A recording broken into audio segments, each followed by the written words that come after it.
There's so many people that say everyone's got a podcast now, it seems saturated. Okay, well, are books no longer coming out? Yeah. Are you no longer making Instagram profiles or LinkedIn? I mean, it's just one more thing, but it's something that I think is way more valuable than a lot of the rest.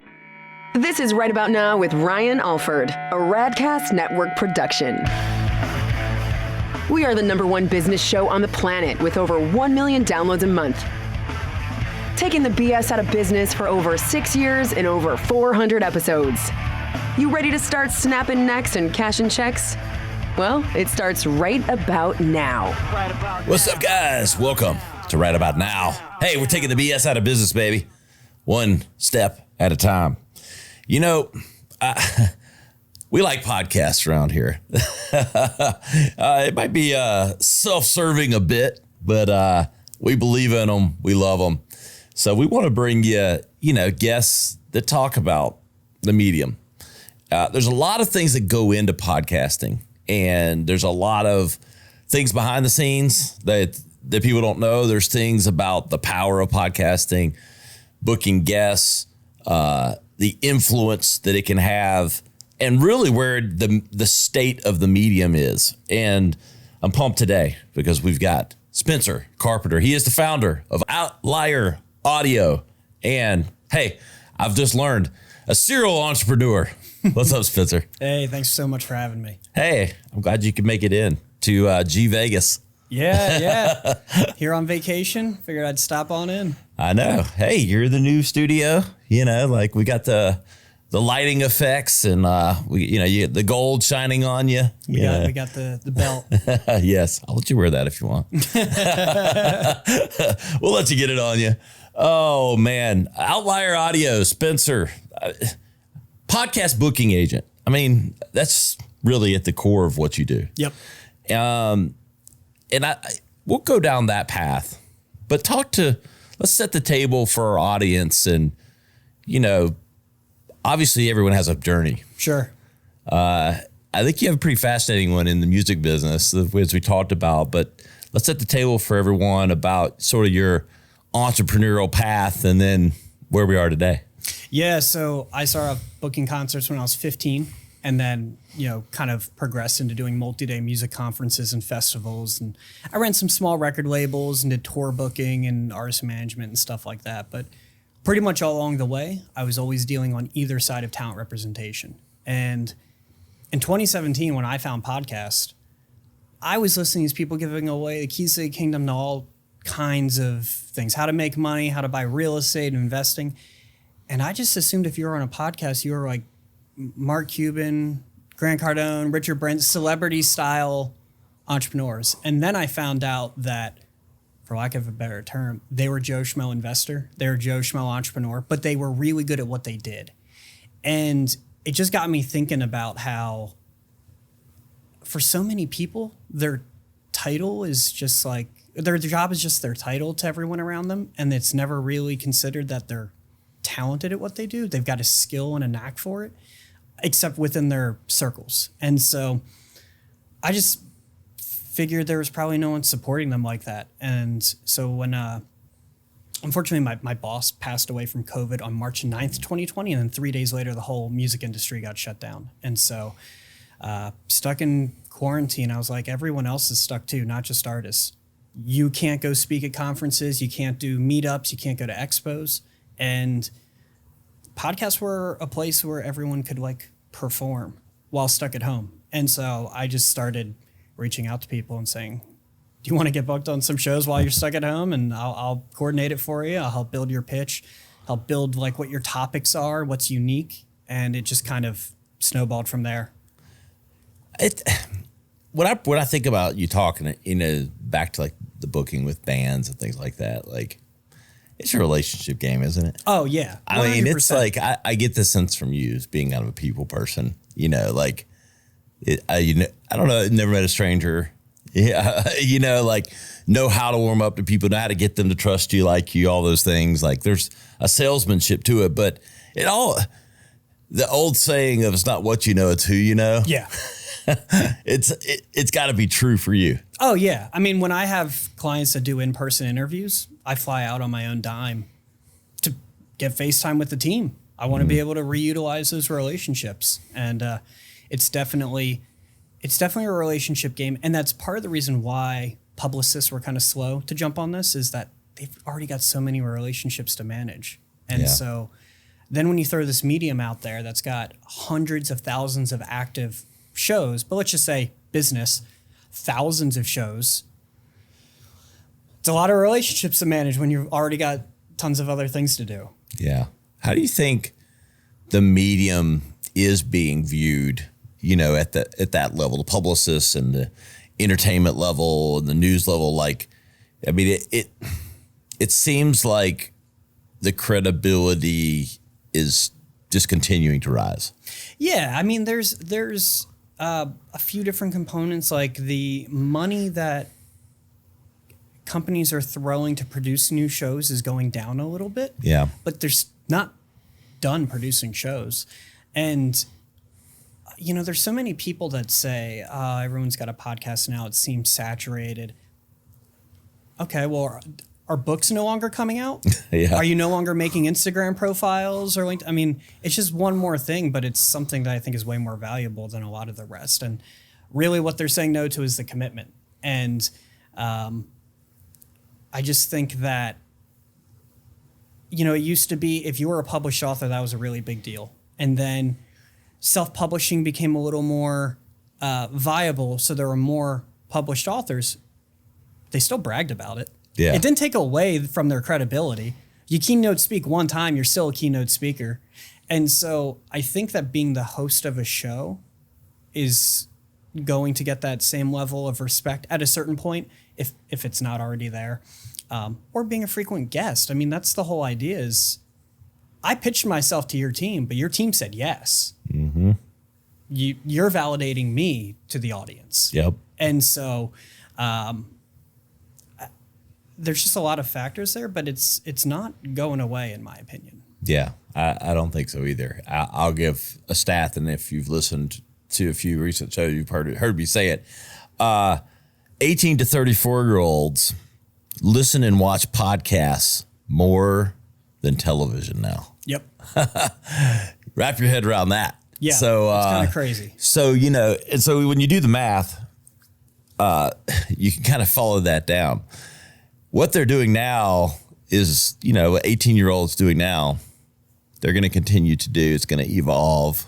Like that genie isn't going back in the bottle. No. Like they're not going to. There might be new mediums that come out, and they might listen to different shows. Yes, but they're being raised and brought up in media around as podcasting being a top source of content, entertainment, education. Yep. And so I think with that in mind, you're only going to see that proliferate because those 18 to 34-year-olds are becoming the parents, the fathers, the leaders of tomorrow, raising the earlier generations behind them. And so I think you're going to see this as a medium. I think it might evolve, and I think we're seeing that transition from audio to video. Yep. And the interplay. Yep. But as a whole, though, I feel like we're just on, I don't know, maybe approaching the top of the curve, but I still think we're rising up the bell curve. Well, and it combines a few different things. It takes the on-demand functionality of something like Spotify with the entertainment value of Howard Stern, with the education of audiobooks. I started listening to podcasts because I drove a lot, and I was like, I should be utilizing my time a little bit better. I'm going to do audiobooks. Dude, I tried reading and listening to Think and Grow Rich like 6 times. And it is such a boring read and listen. No matter how, I don't care how many people tell me it changed their lives and how impactful it is still boring. And I never finished it. It's slow. When I got to like a real estate podcast where someone in 60 minutes could teach me how they went from negative money in their bank account to certified millionaire or something, I'm like, cool, let's do it. Let's listen. And I can listen whenever I want. I can hear their backstory. I can hear their personality. Even if you're just listening, you can hear when someone's smiling or laughing or whatever. And it's a really good way of building trust, credibility, rapport, all of those things. And I think if you're a person of leadership, person in, a field where you need to be an authority, you're seen as authority, which is becoming just about everything. Yep. A brand, a company. I don't know a reason why you wouldn't be doing podcasting, at least on some level. Like I think do a dozen of them. Yeah, that's where I think people get really hung up in their shorts and like in their mind of like the commitment, because they think, okay, I have to do it forever. I'm signing up forever, and I'm signing up for 4 episodes a week for 3 years or something. And they just completely get paralysis from analysis of how much they have to commit. Right. Do a 10 episodes series. 10, commit to 6 months. Yeah. And the content and the repurposing and what you can learn from that experience, and if done right, has such compounding impact that I think people just get too caught up in thinking they have to bite the whole elephant at the same time. Well, and consider, like, I'm not a marketer. I'm not like an SEO expert or anything like that. But when I have to look someone up and all I can find is all the great things they wrote about themselves on their website and their LinkedIn or whatever, it's not helpful. And so you don't even have to be a thought leader. Just be someone that's in a competitive space. You're another business consultant. You're an attorney, financial planner, real estate agent. If these people are dumping money into billboards to stand out, when you could just show people your personality and why you're actually passionate about what you do through audio and video. And if you're like me, I don't really want to be a content creator. So coming on your show where you're feeding me the conversation, you're producing it, I just get to use it at the end. Yep. It's just win-win-win all around. Yeah. And what I don't understand is if you're being a person, and everyone sort of cringes at the personal brand. Yeah. Like, I get it. I understand. I cringe myself sometimes. But let's call it what it is. You're the amplification of your authority. Yeah. Is really what we're talking about. Right. Why you wouldn't, we have these mediums today where 10, 15 years ago with, social networks sort of, starting to get traction and other things like that, but podcasting very nascent. And the only way to get amplification would be, okay, I'm on the news every day. I'm on TV. I'm a superstar. I'm a celebrity. Mm-hmm. We now have the ability to create our own news, create our own story, and to create an aura around ourselves as being a specialist or known for X. Right. And to not leverage what that can do is mind-boggling to me. Yep. Well, and so many people think, how am I going to get to be the biggest podcast in the world? How am I going to get 1,000 listeners? If you're a service-based business, just local to your community, how many customers do you really need for your entire year to be booked out? Yeah. You don't need 1,000 listeners. You need a few hundred. Yeah. Being in music, I did concerts for 15 years. Do you know how many of them had over 250 people at them? 10%.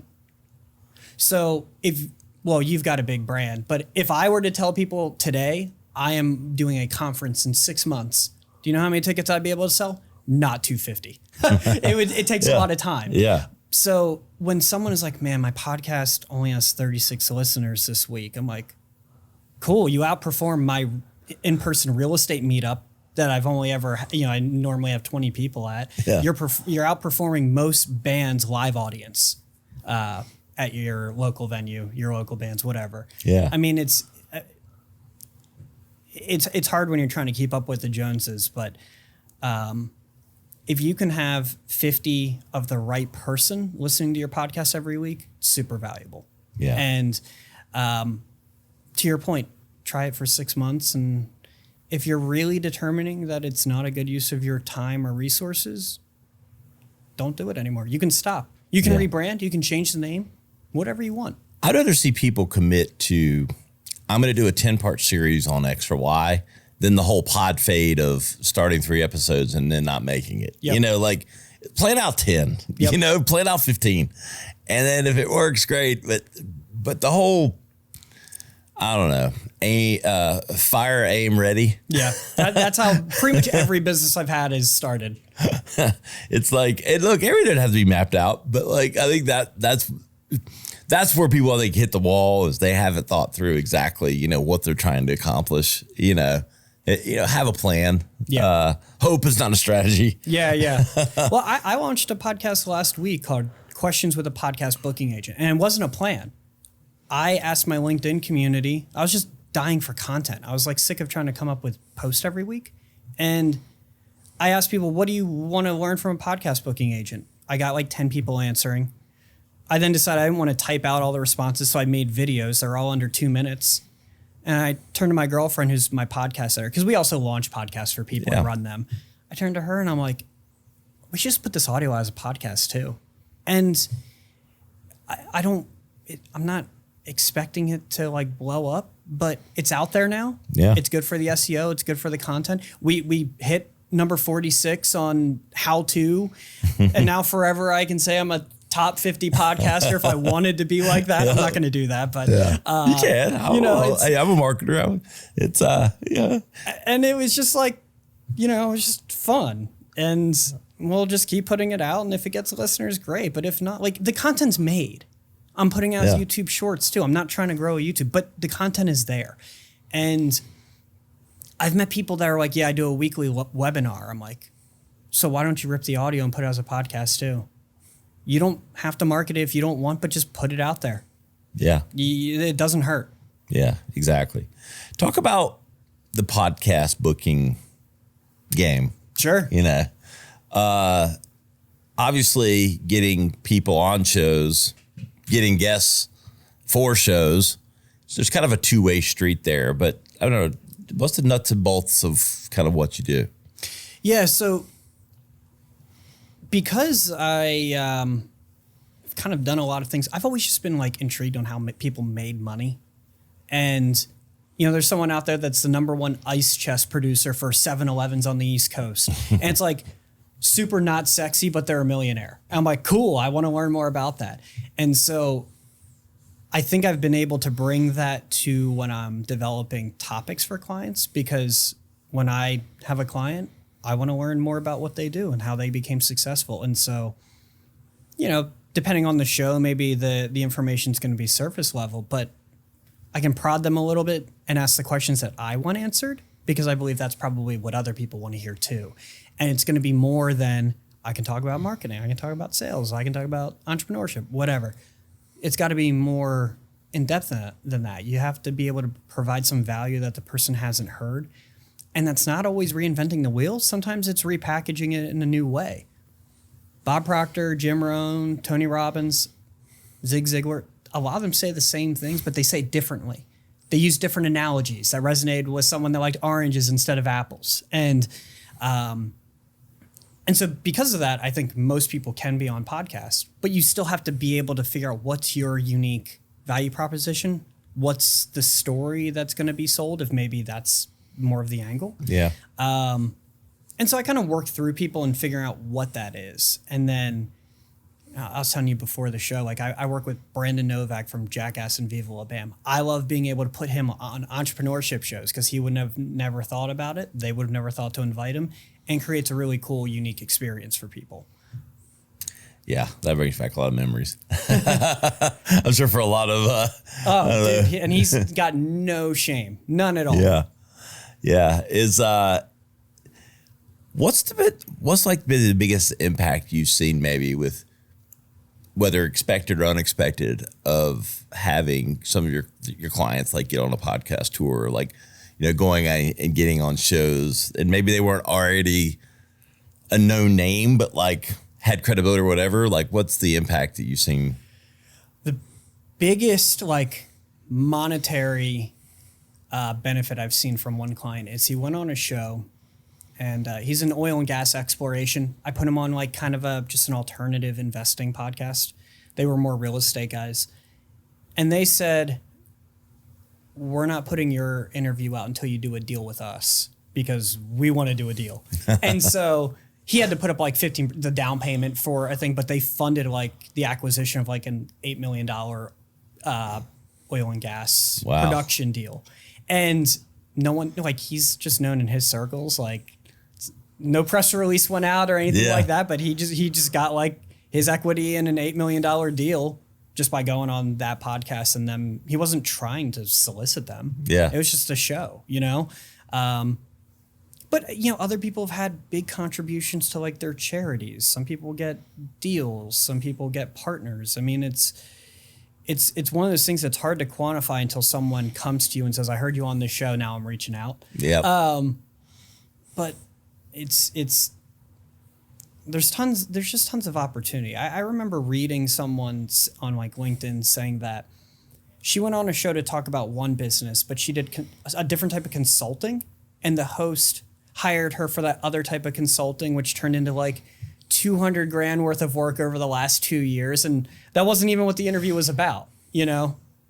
Yeah. It's like, there's a compounding effect from it. That's over time. And you just never know who's listening or what connections will be made. Yep. And it's like, obviously if you've got a book coming out, like there's some obvious things. Like if you've got a book release or you've got some kind of clear offer, new thing you're doing, and you've got credibility in something and you're wanting to amplify that, okay, it's a good part of the media mix to get on there. Right. But then there's just sort of this, I tell people, like, the amount, like I've been doing our show for 6 years, and there's the things that you would think are obvious that have happened, and like leads for the agency and sponsors and things like that. But then there's just the random phone call once a month or DM or whatever that's like, hey, we heard you on this. And they'll quote like a show I was on like 4 years ago. Yeah. And it's like, I'm like, sometimes it's obvious or sometimes I don't even remember. I'm like, yeah. And they're like, you know, I'm doing this and there could be an opportunity, like the obscure investment or connective, the connective tissue that it can bring in opportunities are just hard to even like put a number on. Well, that's from a marketing side. What's really cool is you run an ad budget on Instagram, Facebook. When it's done, it's done. Podcasts continue to grow. As long as the show stays active, it continues to grow. And when that show gets a really invested listener, they run out of new episodes, they go back and listen to the old ones. That's right. And there's tons of people that say, like, I get leads from something I did 3 years ago, and I forgot about that show until someone brought it back up, you know? But it's also...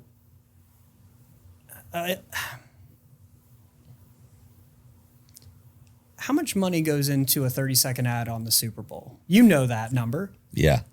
5-10 million. Yeah. We're going to be doing this. Well, how long is this interview going to be? 60 minutes? Yeah. Brands can't even pay for that if they wanted to. No. And like you get it with your listeners every single week. Exactly. It's just wild. Yeah. And I mean, I know this isn't like a normal interview for the listeners, but I know that like this is we can nerd out about this because we both are in this space, and this is something that we know most people don't know anything about. No. And businesses need to be hearing it though. Yeah. And entrepreneurs and like wherever you are on that curve, if you haven't gotten your heads around this, you need to. And maybe you don't want to start a podcast yet. You're not. That's fine. But just remember, if you get paid to do anything, you've got a skill set that the average person doesn't know anything about. And that's valuable. You might not be able to go get on the biggest show talking about the most basic level of SEO, but you can go find a podcast that's only done 20 episodes in marketing or business, hasn't covered your skill set yet. Pitch yourself. They're going to say yes because no one's banging down their door to get on their show yet. And you just got free content and SEO that the host paid for. That's right. Because the distribution's out there, and like you mentioned, it's evergreen, and it's where it'll last forever. Like, love it or hate it, the stuff on the internet, it lasts forever. Yep. And it's funny because I'll see, you know, we'll do the SEO stuff for my show and my name and things like that, because I tell people all the time, like, if you don't do personal influence amplification. I'm trying not to say personal branding, Spencer. I'm trying really hard. But then you're allowing Google or someone else to tell your story for you. Ooh. Because you're allowing, when everyone Googles everybody now. Right. Everyone searches for you. Like, if you're going to have a relationship with them, they're looking you up on social media. They're looking you up on Google. They're looking you up on LinkedIn, X, whatever it is. They're depending on how that connection is being made, if it's business, if it's personal, whatever, they're looking you up. And when you don't commit to authority building, you're allowing Google to tell the story for you. Because if you Google my name, I own the first 3 pages. And there's a really popular lawyer in Canada. His name's Ryan Alford. There's now an African-American pro golfer named Ryan Alford who's actually had some pretty good rounds lately. He's starting to creep up into there. But I own the first 3 pages, so I control the story. Not because there's anything bad. No. But I want to put out my best attributes and what I have to offer the world versus just Russian roulette. Hope it's good. Well, Brandon Turner from Bigger Pockets is competing against a pro skateboarder named Brandon Turner. Yeah. And so it was funny, like when I had Brandon Novak on his show, Brandon Turner was like, Brandon Novak was like, I'm going to be on Brandon Turner. That's like my best friend. Like, what? He doesn't have a podcast. And then I had to, that's something that he was, Brandon Turner from Bigger Pockets was competing with for a while. He had to build his brand so that he came up before the pro skateboarder. Yes. And so by going on shows and the distribution you get, because even to this day, it's not the biggest podcast, and I'm not going to do service to it because I don't remember the name, but it's still on, like, it's towards the bottom, but it's on the first page. I went on it like 5 years ago, and to this day it stays on. I don't know what he does. His show's not that big, but somehow he stays on my first page of results. Like, I've been on some big shows and like they don't rank to where this one does. I don't know. God does great SEO, I guess, but That's amazing. It's funny, but it lasts and it's out there and it's evergreen, and it you don't know the volume of impressions it's getting and the impact that it can have on people. And if nothing else, I think in a way we all crave to leave our mark on the world and to share our talents. And there's no better way to do that than to share it on mediums that get shared and distributed. Well, I heard someone talk about that too, was they like podcasting because it's like they're like, it could be part of their legacy. I mean, yeah. And you could be related to a famous author that died before you were born. All you've got is the books they wrote, which was not their raw, authentic thoughts. It was revisions and revisions and revisions, and this is what I think is going to do the best. But like, your great grandkids are going to be able to see hours of video of you if they want, and really get to know who you are, and for them, the important thing isn't going to be your insight on marketing or sales or business, unless they become an entrepreneur themselves. But it's going to be the nuggets you put out there about how to be a good person, how to take care of your family, and they're like, oh, I see he did this with my dad, you know, and that's just, it's kind of a really undervalued, under-recognized thing that in 50 years, everyone's going to see it. Yeah. Right now, it's just this piece of medium to drive business or to build your brand or whatever it might be. Exactly. Talking with Spencer Carpenter, founder of Outlier Audio, podcast booking extraordinaire. Who's the average person that comes to you these days, Spencer? Like, what's that kind of profile of the person that comes to you and what they're looking for? Yeah, so I have a wide variety of people. Like, half my clientele is in the real estate space just because I've kind of become the guy there. But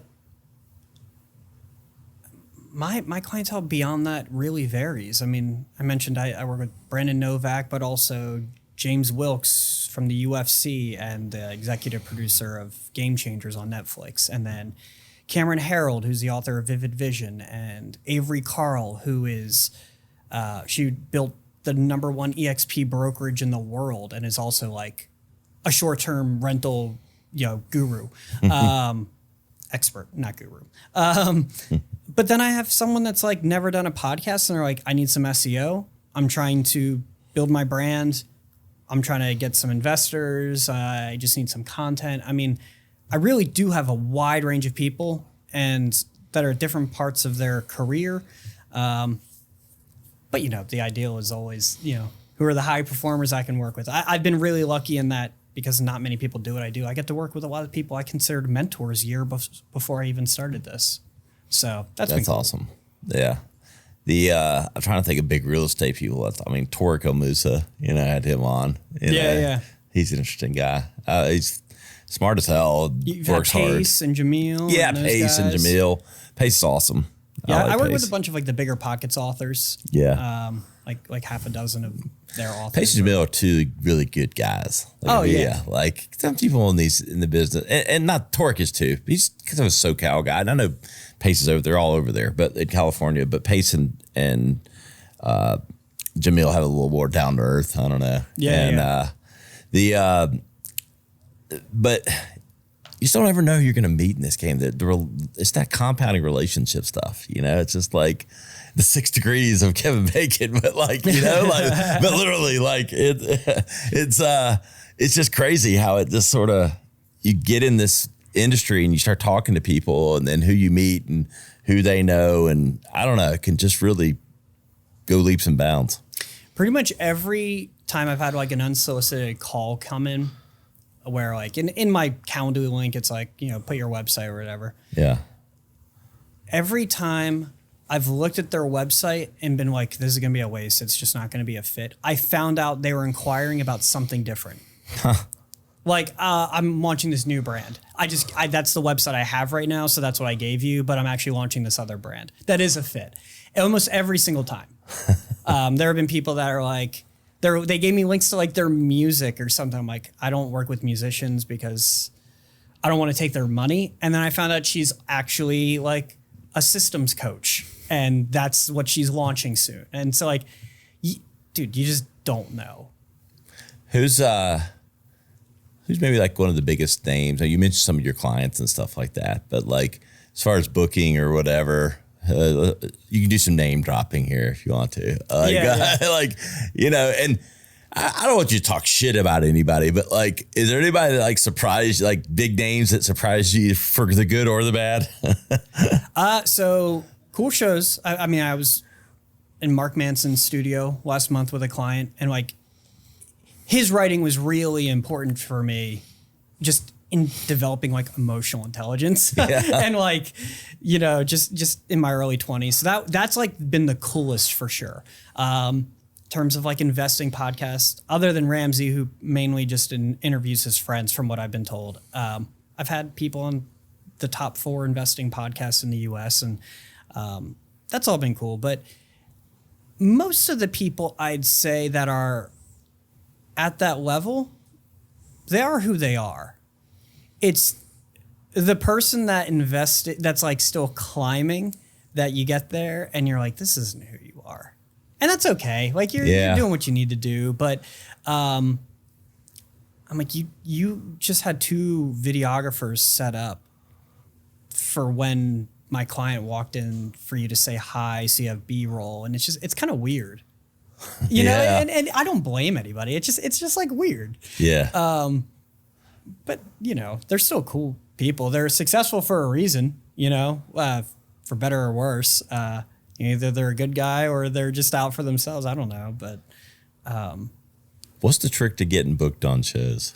Not the trick, but like what's some value for people, you know, that might be, hey, they want to hire Outlier Audio at some point, but they're on the, you know, they're doing it for themselves now. Like unique value proposition, a story, and follow up. Half of my interviews are booked because I followed up. And we were talking about this before we started. Like you don't know what's going on the other end. The longest it took me to get someone on, like these 2 clients, they really wanted to be on like Pat Flynn's podcast. They had learned from his courses. It was really important to them. Pat's been on my show. From the time I got the first response from his assistant to the time it was on the calendar, 365 days to the day. And then it didn't happen for another 3 months, and then it didn't come out for another 3 months after that. So a year and a half. Follow up. It was like 98 emails at the end. And it was just like, didn't line up with like his schedule, what they were doing at the time. But it came back to, they had a good value proposition. You know, again, you're not always reinventing the wheel, but you're putting your spin on it. Good spin. And then a story. Like, if maybe you don't have anything that's like super unique in what you do in your business, but your story lends to why you're passionate about it. And so, especially now, I think with things like 9/11 or the financial crisis or COVID or any of these things, like, there have been a lot of events in the last 25 years that could really influence someone's life and put passion behind what they do now. And being able to put that into words to in a skillful way without like writing a novel is kind of a skill set in itself. You know, when I pitch people, my first line is always, I'm reaching out about so-and-so to be on your show to discuss, and I do the 3 leading topics. Because I'm just assuming they don't know who my person is, but if they like those 3 topics, no matter how long or short that bio is, they're going to keep reading if it's a fit. Or I just save them a bunch of time and they can move on. But, you know, I normally I try and condense it to like two paragraphs. Yeah. Here's a list of 4 to 6 topics. It can't be, I can talk about sales. It's like, what is your system? What is your proprietary system? Or what is your, not gimmick, but like, what is it you do that's special? You kind of develop topics around that. And, oh yeah, you have to include links to yourself. A lot of people don't do that. Yeah. The key word, I'm going to go back to where you started, the follow-up. Follow-up. I mean, people, literally half of my... You nailed it when you said it earlier. You don't ever really know what's happening on the other side. And you can take it personal, or you can, you know, not be thorough, or just assume that, oh, I checked the box. I asked and it didn't happen. Or I asked once and did one follow-up and it didn't happen. It's the follow-up. It's and hitting him at the right time. If you didn't hit him at the right time, then try 3 months. Like, if you're dealing with entrepreneurs, don't hit them up on Fridays. I don't send emails on Fridays. Yeah. Unless it's already a conversation I'm having. But I also know entrepreneurs, whether or not they like that I do this, on Sunday night when they're watching House of Dragon, they've got their laptop on their lap. So I send emails on Sundays from 4 p.m. to 8 p.m. And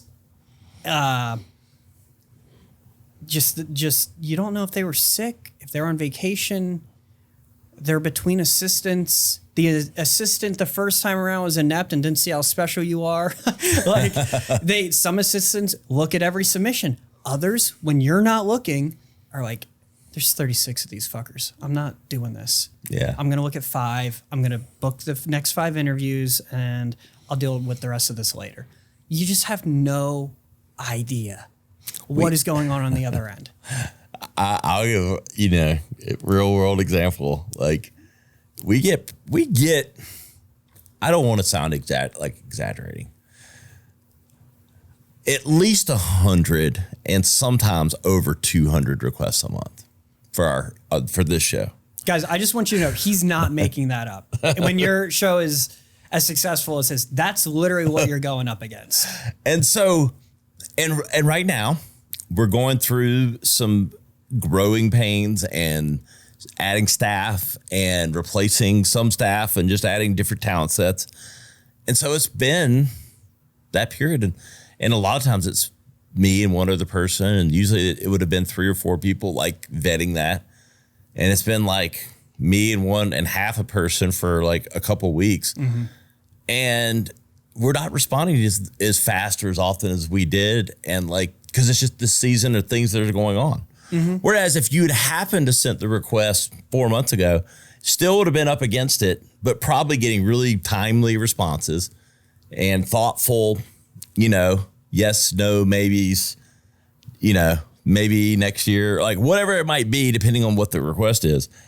But again, you just don't ever know what's happening at their end. So you have to just be human and thoughtful and resourceful. Well, we can't say this about the people that have like just conversational, funny podcast. I mean, well, comedians, they've got comedian stuff to do. But if you're talking to someone on a business, investing, entrepreneurship, marketing, sales show, they're entrepreneurs. They've got other stuff going on. Yes. I mean, the podcast is a business or a hobby amongst, you've got 5 businesses. Yeah. I've got 3. And there are plenty of other people that it's like, maybe they've only got 2, but one of them really requires 90% of you just don't know anything. Yeah. Like, and so follow-up is important. And so I do one follow-up like 8 days later and another one like 10 days later, because not many people are sick for more than 3 weeks. Not many people are on vacation for more than 3 weeks. I've hit people up when they were on a month-long honeymoon and I had no idea. But that's how I do it. I figure I'm not going to do a 4th email. If they care about who it is I have, they'll come back to it. I've literally had people say, "Hey, sorry, I just saw this. It's not a fit this time around." That was an email that came a year later. And it was an assistant. I'm like, you're going back over emails from a year ago? You're at least appreciative of the thoughtfulness, yes. right? I'm like, you found this in spam or whatever, and you actually responded? That's crazy. Yeah. And I have done the 4 months later, found the email and gone, this is a perfect fit. Why did we say yes? Well, and that's the other thing. Your assistant, like whoever they might be, they might understand your industry perfectly, or they might not understand it at all and see the parallel. Or maybe they only understand you. They know what you're right for. But they don't, there just could be something they don't know about you and why you want to have a guy that talks about stem cells on your show. I don't know. What do you think, back to the value of, okay, we gave people the tips on kind of the outreach format, the follow-up being uber important. What's something that maybe people sweep under the rug? It's not that important. I'm not going to update it. Like social profiles, like personal website. What's the stuff that really matters or doesn't matter? Like in your experience. So one, like 5 character detail that has made a big difference, at least for some people, is when I list out, like at the bottom of the email, I put their website, their Instagram, the things that they're active in. Yeah. If they have over 1,000 on any, I put that in parentheses. 2.7 followers, 15,000 followers, whatever. And there have been some like producers that have come to me and said, I really appreciate you do this because we're now at a point in our journey where we have to consider their following. And that's not great, especially, I've also had people say, hey, your guy doesn't have 40,000 on one profile. I'm like, yeah, but he's got a 9-figure real estate portfolio. If you want him to go, I've said to someone, I will have him go buy another 20,000 if that's what you want. Yeah. Like your other guest. Exactly. Or you can have him on merit because he's got a 9-figure real estate portfolio and you're a real estate show. Oh shit. That's the real goods right there. It's like, give me a break. I don't do that often. That was one time where I was like come this is stupid. You can have him buy the extra if that's what we're talking about. Like the goods, like you said, it's either there or it's not there. Yeah, yeah. Like you're really doing your homework. Like you can figure this out. Like, okay, they play in the vanity game here. We play in the real game. Yeah. And I get why certain shows for certain guests and certain things that whether it's real, vanity, fake, whatever, the optics maybe matter. But that's not every show. No, it's definitely not. And there's only a few that do it that way. Yeah. The other thing, this is just so small, but it's like, this is what I do for a living. So I think about it a lot. If I have someone who has someone else on their team that's already been pitching or in marketing or something, I'll go back and forth with like the draft of the pitch, and they'll add things like my outreach is, Ryan, I'm reaching out about Spencer Carpenter being on the show to discuss this. They'll add things like, we're reaching out about the potential possibility of a collaboration between your two brands. I'm like, dude, it's not helpful. Overcomplicated. And had that exact thing last week. That's so funny you bring that up. And if you truly feel you're a nobody and that you are just asking your idol if you can be on a show, fine. But I don't approach podcast hosts like I'm asking for a favor. My clients are there to bring value, and your show needs valuable guests. My guest needs valuable shows. Like there's a cooperation here, and don't overcomplicate it. Don't come off rude either. Don't like say like you should be thankful to have us on the show, and maybe this is just a luxury I have because I'm a representative and not an individual reaching out on my behalf. But no matter the size of the show, I look at it like we're peers. You might decide otherwise. You might decide my person's not a fit, but I'm reaching out because I believe they are, or I'm hoping they are. Yeah. And I just think that that's like, it's a certain, I mean, it's kind of a confidence thing, but you know, like at the end of the day, this is a give and take, and that's okay. I'll give an insider tip here. Value, baby. Spencer, we're all about value today. Talking to Spencer Carpenter. He is the founder of Outlier Audio. So tip here. If you're wanting to go on a show or if you're wanting to get a big guest. Some of the biggest guests I've had on this show. Personal DM. What's up, man? Love this and this about you, something that I really admire about them that's heartfelt, like not generic, like some specific. Yeah. Love the latest movie you were in or whatever, but something specific where like I'm being genuine. Yeah. Also, hey, I host a show. It's pretty fucking popular. That's just what I say. I don't say, number one. I just say it's pretty fucking popular. Love to have you on. Yeah. 80% conversion rate. Like just that. Yep. Like with big name guests, like just being human. Yep.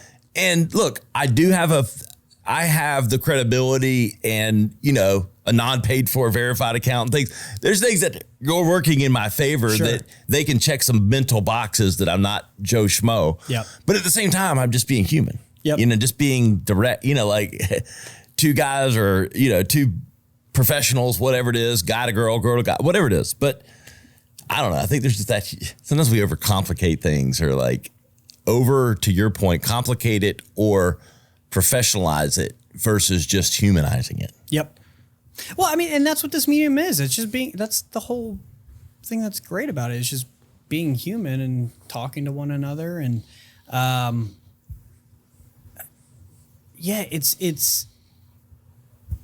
also, just so most people know, this isn't over commercialized or monetized. And like most of the time you're not like paying to be on shows. You're just going on because you've got value and they need someone. Yeah. And there are shows to do that. Yeah, there are shows to do it. And for the record, I haven't paid Spencer and Spencer hasn't paid us. I didn't give him the check yet. No, I'm just kidding. No, but Spencer has value to add. Our audience needs value. And we like promoting podcasting and the medium because we know it's the future of media. But what the point there is that like when Matthew McConaughey was doing that tour of all these podcasts, people weren't like paying him for that, No. He wanted to go out there and promote his book. And I mean, I wouldn't be surprised if Mark Cuban has charged people to be on shows. No. I'm not saying he has. I wouldn't be surprised. I've heard that like even I remember like Victory the podcast, the Entourage podcast, when they had Charlie Sheen on, they said, yeah, we split ad revenue. So it was like he's getting as much as we're getting out of the show. And that's like that's just no problem with that. Cool that's about this medium. Equal. It is. And we talked about it. Like Pat McAfee came out and said, It's public knowledge now. He pays Nick Saban to come on every week. He paid Aaron Rodgers to come on every week. Yep. And like millions of dollars, like yearly, like 2 or 3 million. I think Aaron Rodgers does weekly. I don't know if he does any more, but that netted. Pat understood the game. Like for sports, Aaron wasn't doing interviews with anyone anymore. And it pretty much helped him get the $85 million NFL or ESPN deal, licensing his show. Yep. That was pretty good ROI. 85 mil for $3 million a year for Aaron. Math works out. But yeah, but back to the original point is like being human is the important part. Like when I had a client on Mark Manson's podcast, he might have said yes either way. Yeah. But I let him know, like, you've been a huge influence on me, and this is how I can bring value to you, is if you decide that I have a guest that is helpful for your show, that's how I can contribute to you. And I'd love to be able to do that. And, especially if you're going after like big podcast or big guests, that's where you can be valuable. And maybe it can be as simple as your book changed my life. But if you can really elaborate on it a little bit, personalize it, it goes a long way. And that's what is cool about this medium is you can just kind of reach out. And then again, that's also what brought me to this, especially if you're in the entrepreneurship or business space. There's no gatekeeper at William Morris, CAA, UTA for most of these people. There might be an assistant. You got to get through the assistant. But I even think that like, if you make it heartfelt and the assistant normally would ignore it, they might send it to their boss and are just like, because let's assume the assistant cares about the person they're working for and they want to make their day. Hey, this guy might not be a fit, but he wrote you it's a handwritten letter that he mailed here about being on his podcast. I don't know. Do you want to look at it? It can be worth the effort for sure. Or a DM, Yeah, exactly. We're at this intersection point with audio and video with podcasting. Do you have a perspective on the balance of the mediums, the talk? You've obviously we're two talking heads here. We have multiple cameras in the room, and it is what it is. But I do think, and where we're pushing is towards this YouTube space, which is huge for podcast growth now, and discoverability and all that sort of thing. What's your perspective on the medium, the video medium, where it might go? Like, do you think and toil or think about these things? Yeah, it's so like here's like why I liked podcasts. I could just listen to audio whenever I wanted, doing lawn work or whatever, lifting, whatever it might be. But once my favorite podcast added the video, now when I wash dishes in the morning, even if it's for 15 minutes, I'll stop where I was at in the audio, put my phone up in front of my face while doing dishes, and watch the video part. When Lex Friedman had Matthew Cox on his show, Matthew Cox was like the number one on the Marshals list or FBI or something like that, on the run for a few years. It was a 6-hour interview. And 3 hours into it, I was done doing all the work I wanted, but I still wanted to listen. So I went into the living room and sat down on the couch and pulled it up and watched the rest of it. And I thought it was crazy when Gary Vee said more people are going to start watching video podcasts on their TV. But they are. Maybe not prime time, but it's definitely happening. And I have clients that come to me and they only want to do in-person video podcast. Yeah. And that's for a variety of reasons. Like, some people are just like, I can't connect with someone over Zoom. I can't do it very well. Other people are like, I'd rather have the high quality video content, and it's worth me flying and paying for the lodging and stuff to get that video rather than paying a videographer to come into my office. Yeah. But from the entertainment standpoint, even if it's not for a long form conversation sitting down on the couch, what does better on Instagram Reels? What does better on TikTok? What does better on YouTube Shorts? Good quality video, not split screen Zoom where one person had a really good camera and the other person's connection kind of sucked. I mean, look, let me be clear, especially if you're not doing podcasts yet. It's all worth it. Do it all. But to answer your question about the progression, the in-person video is definitely the trend. And if you can afford to do it, you should. But this is also an investment, you know? Yeah. Not everybody can, and maybe you got to build your way up there. But this is how you're going to get the attention of those big names. Yeah. And whether you're a guest or a host, part of the benefit of podcasts is the access. Yeah. So we were talking before, like, if you could have Oprah on the show, great.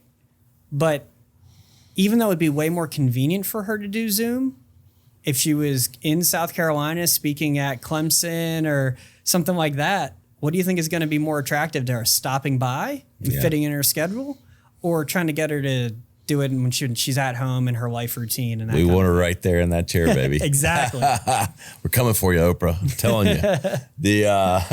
She's on the short list. But it's so true. And I think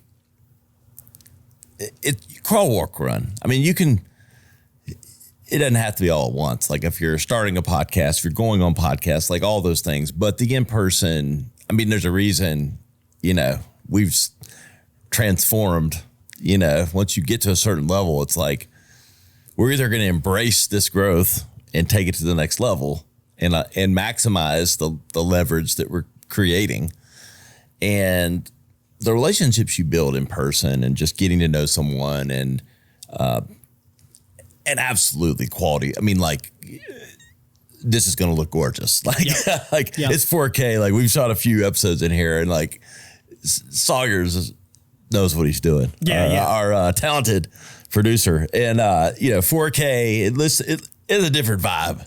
Well, and I mean, the in-person is cool. Like, there's this awesome studio in Austin called, I think it's called Pouch 6 or something, but Modern Wisdom is filmed out of there and a few others. And I watched the studio's reel of like who comes in. I think in the first month I followed them, they had Tim Ferriss, Gary Vee, Mark Manson, and a few. And I'm like, all these people are going to this studio. I'm trying to open a studio like closer to in Philly, where I'm out of. That's close to the airport, so that when someone important flies in, they can easily come in for an interview and fly out. Or that's what they're coming for. It's still convenient for them. Going with a client to do an interview. The interview that I had before was Cody Sanchez.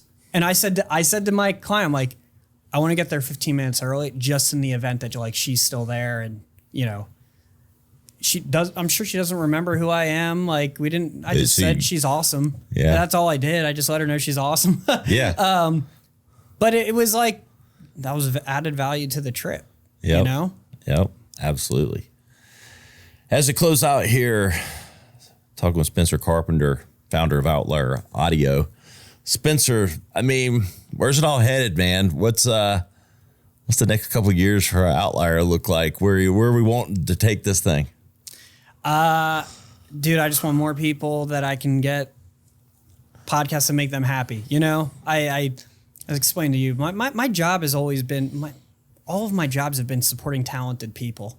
And when I left music, I was never going to book someone Madison Square Garden, Coachella, anything like that. But like here, I can get you on a top podcast that moves the needle for you. It's with someone that you really look up to, something that's going to add credibility to. I can add value in that way. And so I just like continuing to support talented people, and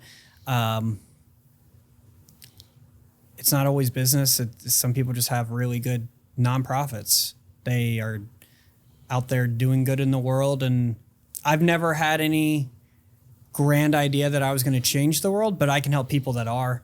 And so that's what I look at like this business is I'm helping people that either change the world or put information out there that can help change people's lives.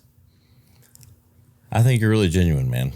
Thank you. I think appreciate that's going to come across. Appreciate you coming on. I appreciate you having me. This is awesome. Where can everybody find you? Yeah, so website's just outlieraudio.com. On Instagram, I'm just Spencer Carpenter. LinkedIn is my name as well. So I'm pretty active on Instagram and LinkedIn. Sweet. You know where to find him. We'll have him in the show notes. Outlier Audio, Spencer Carpenter. He's a good dude. And if you want to get out there on the shows, you know who to call. Hey guys, you know where to find me, RyanIsRight.com. You'll find all the highlight clips from today, the show notes, and the YouTube video. You got to see this gorgeous studio Sawyer set up. We'll see you next time on Right About Now. This has been Right About Now with Ryan Alford, a Radcast Network production. Visit RyanIsRight.com for full audio and video versions of the show or to inquire about sponsorship opportunities. Thanks for listening.